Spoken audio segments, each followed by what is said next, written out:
Battle of the Hydaspes River. In June 326 BCE, Alexander decided to leave Bactria and cross the Jhelum River into Porus's realm. Several of Porus's rivals joined Alexander in his imperial move into the continent, but Alexander was held up at river's edge because it was the rainy season and the river was swollen and turbulent. It didn't stop him for long. Word reached Porus that Alexander had found a place to cross. He sent his son to investigate, but the son and his 2,000 men and 120 chariots were destroyed. Porus went to meet Alexander himself, bringing 50,000 men, 3,000 cavalries, 1,000 chariots, and 130 war elephants against Alexander's 31,000. Monsoons proved more of an obstacle to the Indian bowmen than to the Macedonians, who crossed the swollen Hydaspes on pontoons.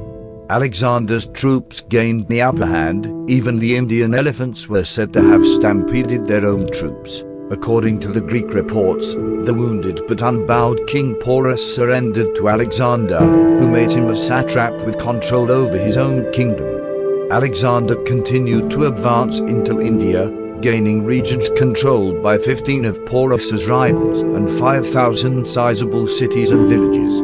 Porus's troops helped Alexander crush the Kathiawar, and Porus was given control over much of the area to the east of his old kingdom. Alexander's advance stopped at the kingdom of Magadha, and he left the subcontinent, leaving Porus as the head of the satrapy in Punjab as far east as the Beas and Satluj rivers.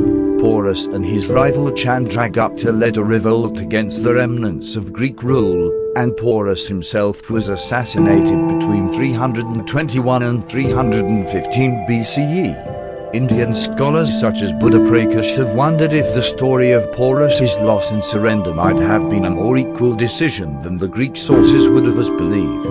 During the battle against Porus, Alexander's men encountered poison on the tusks of the elephants. Porus himself was said to have been killed by physical contact with the poisoned girl.